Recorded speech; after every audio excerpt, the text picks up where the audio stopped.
Welcome back to Arise Entertainment 360. I'm Lola Ogunike. And I'm Shannon Lanier. Now, it seems like every day a celebrity is writing a new book, but they don't always actually do the writing. Many have ghostwriters like our next guest, New York Times best-selling author Chris Morrow. Thanks for joining us, Chris. Thank you for having me. Great to have you here, Chris. So you've written for the rich and famous like Russell Simmons and Reverend Run. How did you get into ghostwriting? I started as a speechwriter for Russell Simmons, and I spent about a year writing speeches with him, and at the end of the year, I put them all together in a binder, and I brought it to him, and I said, Russell, I think we have a book here. And he agreed, and as they say, the rest is history. Really? So how did you know you had something there? In the book? How did you know it was not just a series of speeches and that it could be something more? Well, you know, spending time with Russell when he walks the street, when he goes to events, when he does things, people are very inspired by him, not only by his success, obviously, in the music industry, but also kind of the evolution that he's made in terms of his lifestyle with yoga and being a vegan and things like that. And, you know, just walking around, spending time with him, I saw how hungry people were for information about how he had made that evolution, how he made that transformation. So it wasn't only this is how to be a music mogul or this is how to sell records, but also how to make a change in your own life. So they were really hungry, actually. The 2006 book that you two collaborated on, Do You, became a New York Times bestseller. Yes. The 2010 book, Super Rich, A Guide to Having It All, that was also another bestseller. So what's it been like for you to work with him, and how does it feel to have two New York Times bestsellers under your belt? It feels great, and it's actually been inspiring to me as well to work with Russell, just getting to spend time with him. A lot of so-called celebrities or moguls or whatever you want to call him are very kind of selfish with their time and their information. Russell's just the opposite. You meet up with him and it's a whirlwind tour for the next 2-3 days, whatever the case may be. So I got to meet a lot of fascinating people, get to see a lot of interesting things, and I've enjoyed every second of it. So he's the method man to your red man. If you want to call it that, yeah. Maybe with different inspirations, but sure. Okay, well, let's talk about some of the other celebrities you've worked with. You just finished another book with Rev Run and Tyrese, That's right. And that's about basically a relationship guide, Godmanology. Tell us a little bit about that and how it's different from the book that Steve Harvey just came out with a few years ago. Now, talk to us about that title, Yeah, Godmanology. This is your chance to have all the questions you have about men answered once and for all. Oh my goodness, that's a whole other segment. So this is going to be on Lola's shelf. That's correct. Well, in terms of how it's different from Steve's book, I'd say the main difference is Steve has one very particular perspective and voice, and obviously Tyrese and Rev Run are coming from two opposite spectrums within the same book. Rev Run, as most people know, is a family man, very religious, very spiritual. Tyrese, also very spiritual, but in a different spot in his life, kind of trying to get to where Run is at right now. So they have very different philosophies on a lot of things involving men and women, specifically cheating, I would say.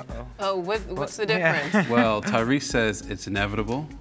There's nothing you can do about it. Are you kidding me? I mean, you can check in the book, but yeah, that's his philosophy. And you felt comfortable putting that in the book? Well, he does a pretty good job defending his position. What's his position, really quickly? Because I'm intrigued now.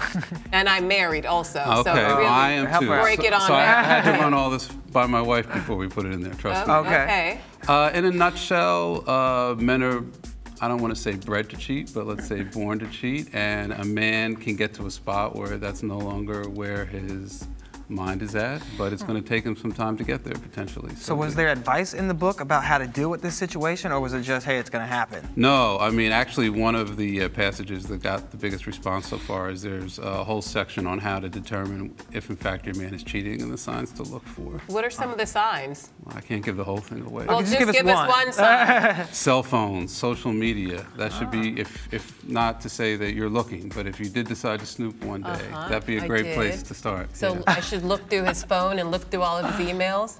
Or, you know, maybe somebody accidentally leaves a password on their Facebook account and you get in there and you see what's going on. But we actually shared actual stories. Before we wrote the book, they reached out to their female fans and said, what stories do you have about this? And some women have gone as far as to requesting the videotape at bodegas across the street from their house to see. You got to be kidding me. And at some point, what about trust? Does the book talk about trust? Isn't that like the center stone, communication and trust in a relationship?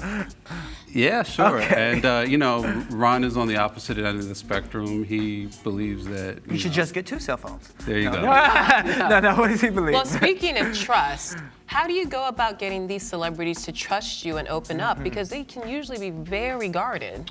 Right. Well, I think I had a good experience with Russell, and I think once celebrities see that, you know, one person's earned your trust, then moving forward, they're comfortable to kind of put you in those same positions. And I have some ghostwriter friends, and I hear that sometimes you go out on ghostwriting dates to determine if you and the subject have chemistry. Yeah, or phone calls, but I've had some phone calls with some interesting characters over there. So do you woo them, or do they woo you? What is it like? Are they trying to convince you that they're worth writing about, or are you trying to determine or make them believe that you're the person to do the job? I think it's mainly they're trying to get a sense of you. I just had a meeting in Vegas. They flew me out to Vegas to meet with a very, very famous classic rock star whose name I can't tell you. Tell us. That's part of being a ghostwriter, but Come on, tell us. Well, I will tell you this. I'll tell you this story. He asked me to fly out to Vegas so he could look into my soul and see if we connected. And I sat down across from him in Vegas, and he did like this and actually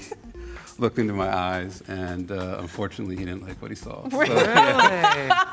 Wow. It wasn't love at first sight. It was not love at first sight. Well, it seems like you have to be so many voices for so many people. How do you actually, you know, create all these different voices when someone looks into your soul? Yes. What can they see when you're so many different people's souls? Well, I think the key I like what I'm seeing so Look far. all right? You would have hired me? Yeah, I would have hired you. Maybe next time. But I think the key in terms of being a ghostwriter and finding different people's voices is just to kind of put your own ego aside and understand that it's not your book. It's their book. And if you listen and you do your homework, essentially, that voice is going to come out. But Oh, I'm sorry. I was just going to say, you were talking about the voice coming out, but take us through the process. How does it work once you sit down with this person? How long does it take? Is it an everyday back and forth type of thing? Yeah, I mean, everybody's different. Everybody has different processes that they like to go through. But I've kind of compared it to the longest magazine article interview in the world. So instead of meeting somebody in a hotel, I know you've done this all the time. I've done a few magazine articles in my time. Right? Yes, yes. So you leave hopefully after 3 or 4 hours. Instead, you're doing it for 2 or 3 months. And sometimes it involves travel. Sometimes it involves going to the person's home, whatever space they feel the most comfortable in. And how much time do you have to churn these things out? Because I've spoken to some ghostwriters, and they say they have to get these things done in less than 2 months. Yeah, that would be tough. 2 months would be really tough, but certainly 6 to 7 months is the most you would have to work on one of these projects. So in and out. In and out. Now, you mentioned ego earlier. Yeah. What's it like to work with these big personalities? Because big personalities tend to have really big egos. Big personalities do come with really big How do you egos. manage all that? Well, I try to stay humble. I try to stay focused on, you know, the job at hand. And, you know, truthfully, in the cases of the people I've worked with, it hasn't been a problem. They've all been extremely down to earth, accessible, very fair with their time and the credit, and, you know, acknowledging what I've done. So I haven't had any issues like that. So do you have a favorite person you like working with? No, I can't call. I mean, you know, I'm indebted to Russell just because he essentially gave me my break. So give us some juicy Russell stories. The juicy Russell stories are already out there. He's an open book, so to speak. So then give us some juicy stories. Come on, at least one. A juicy nugget. I was on a metro liner from from New York to DC, filled with politicians and Washington, D.C. insiders, and I had to use the restroom. I opened the door, and I saw the great Ted Koppel, how do I put it on television? Using the facilities. That's the juiciest thing. Are you I thought you kidding were going to say somebody was in there with him. I was going to say, what are you getting to here? I was like, he was getting his... you know, as a journalist, that was a childhood hero of mine. So, you know, it was an embarrassing moment, and I apologize. Okay, well, at least was it number 1 or 2? I can't say that. Oh, Shannon! I thought I went too far. That makes the story more embarrassing. I'm looking into your soul right now, and I'm not liking what I'm seeing. I'm trying to understand how embarrassing the situation was. Moving right along. That's Can all we? I'm trying to do. Yes. Okay, so now we know some of the sides of the story. Right. Tell us some of the upsides of that was a downside. That was the downside. Yeah, so what's the upside to your gig?